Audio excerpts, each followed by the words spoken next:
Okay,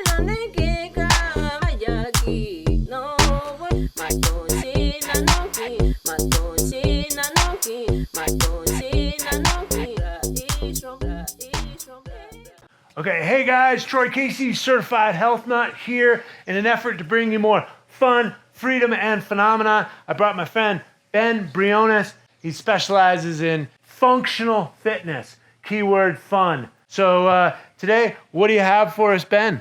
I'm going to take you through a few exercises. They're for programming fascia for proper alignment in the spine.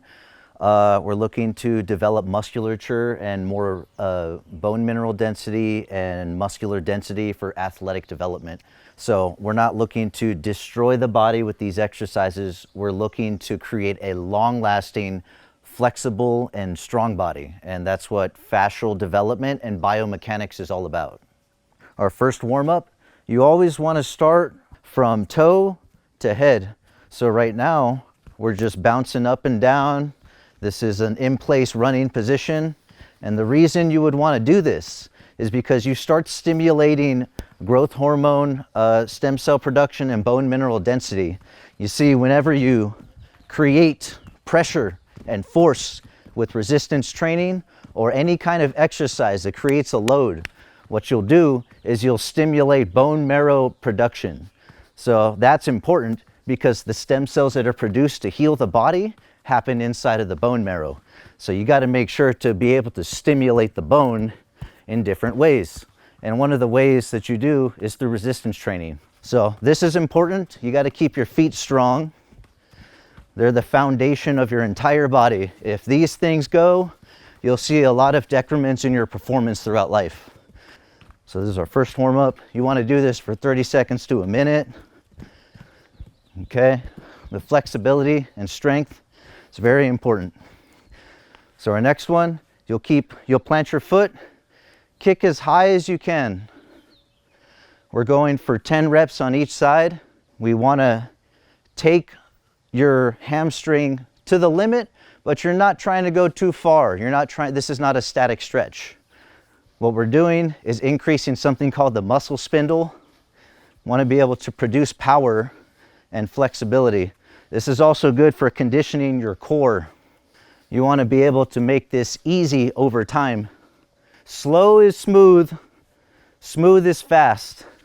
So in terms of exercise, what we teach is, no pain, no gain. That's not necessarily true. Not over here. Yeah. So you want to condition the body over time. It's not a sprint, it's going to take a bit of time because one of the most dense tissues in the body is the bone. Okay, are we warmed up? Let's go for the arms. So the swimmer stretch. And what this will do is help to unlock a lot of the shoulder girdle. Over time, we've been conditioned, especially with our technology and our lifestyle, to be in this contracted state where you might be sitting down on a computer the whole time. The fascia will remember this habit, and you have to remember that it remembers that. So in order to decondition, some of our warm-ups are going to be to open up the body to let the fascia know to release tension so that you can produce more energy or you have more energy to use. Okay, and now there's 10 of these and then we'll shake it out.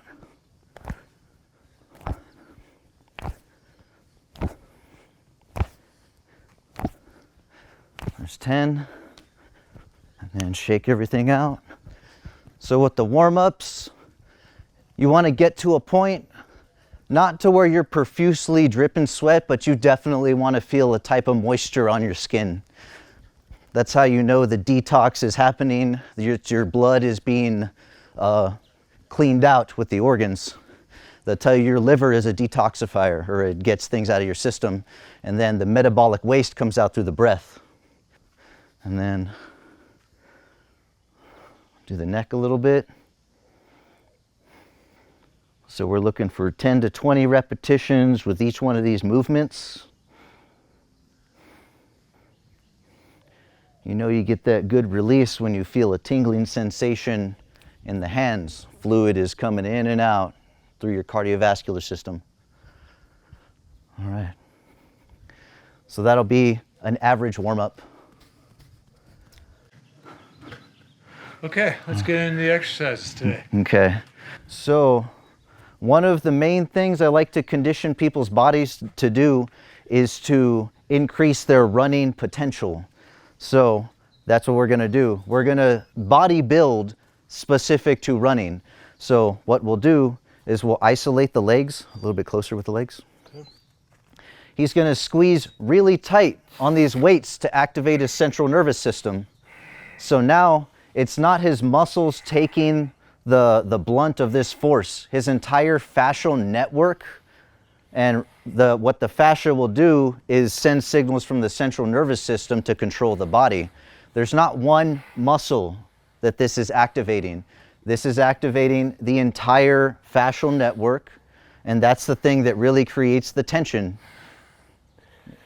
If you look at all your professional athletes, especially the ones that specialize in lifting heavy weight, some of those dudes are not big at all, but they're freakishly strong.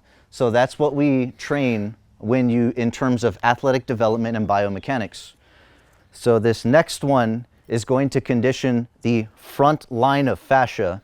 You're connected from the neck all the way to your ankles at this one. So he's on his toes right now.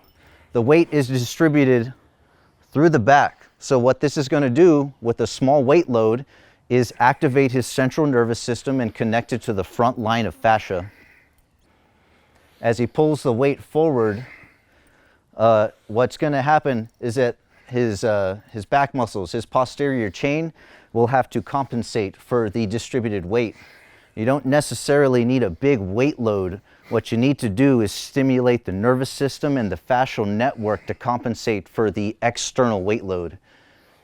And that's the real trick when it comes to training the body with weights. You need an external weight load to produce these types of forces, to pull on the fascia, to pull on the muscle, and tell the bone to get stronger because the muscle is anchoring at the bone. So that extra stimulus, more stem cell production, more osteoblast, which are made for, they're made when your body says, I need more bone mineral density for this new powerful force I'm inducing on it.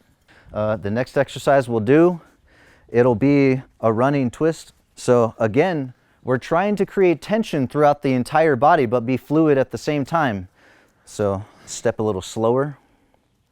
Okay, you want to be fluid and slow with this. Slow is smooth and smooth is fast. So what he's doing, he's squeezing super tight with the kettlebell. He's trying to crush it with his chest at the same time. He's using his lats to pull around his spine. And he's stepping with 1 foot at a time. So what this will do is help the increase running potential and do a full body build. There is not one muscle that's not being used with this particular exercise. And if weight is distributed correctly, what you're going to notice is not a real fatigue on the muscle, but more of a cardiovascular endurance capability. So as you get more advanced with this, you pick the weight up, you might even flex the entire body at the same time. So that's what we're trying to do too. So if you're into Qigong, there's a martial arts technique. It's hardstyle Qigong where the entire body is flexed at the same time. So you're putting your mind in the fascia. The fascia is creating resistance for the muscle to work against. So you don't necessarily need as much weight as you think. You just need an external weight load, and you need to put your mind where your body is. 3 exercises, we'll have a rest. So I'll go for 30 seconds to 2 minutes if we need it. But if you're feeling fresh, just pick it up again. Let's go for 10 to 20 here. Squeeze super tight. Tuck the tailbone in. There you go. So this looks like it's mainly an upper body situation. What I do is take the separation between the upper and the lower body. This isn't a leg day or an arm day. His feet are actively grabbing the ground. He's squeezing his inner thigh. The tailbone is tucked in.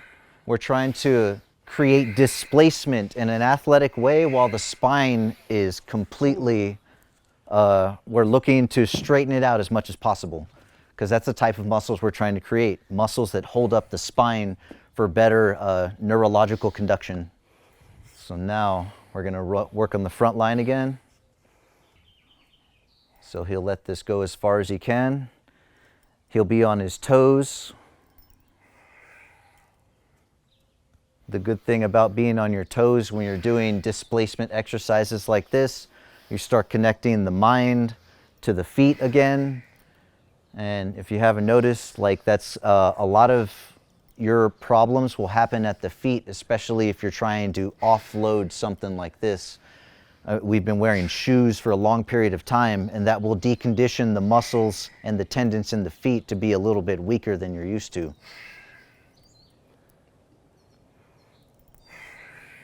So we'll take this 10 to 20 repetitions or till you lose form in the exercise. So the limiter right here would be his toes. As soon as the heels touch the ground, that's when you'll reset. Okay.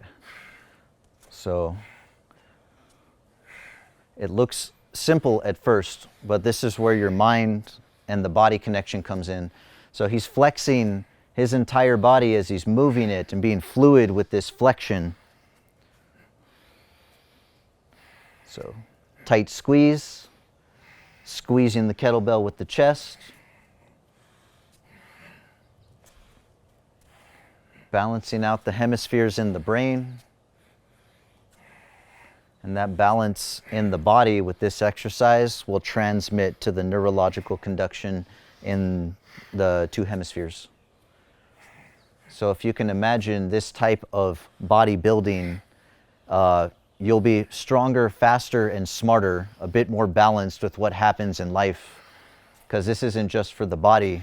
You're talking about neurotransmitters that happen from the adrenal glands all the way to, your pituitary gland or your pineal gland. You have to balance the adrenaline as it comes up through your system.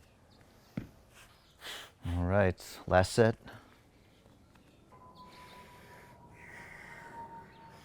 This is a good one for sprinters too. So if you're an athlete, chin down. There you go, the alignment in the spine. Yeah, good one for athletes.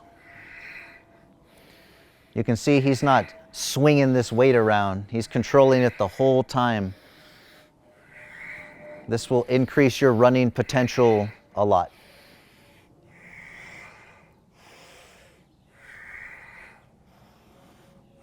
Just keep going until you feel that stimulus or you lose form. So we're not trying to kill him with this.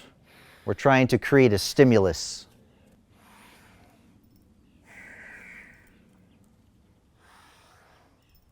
Be up on the toes. And if you can, more bend at the knee. There you go.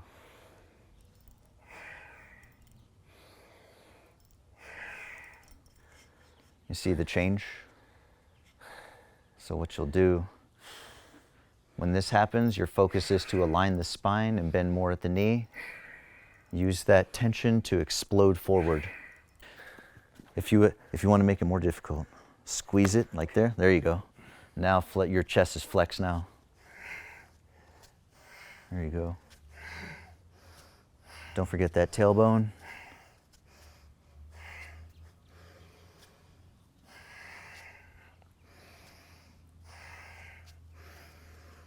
See, when it comes to movements like this, the subtle things matter.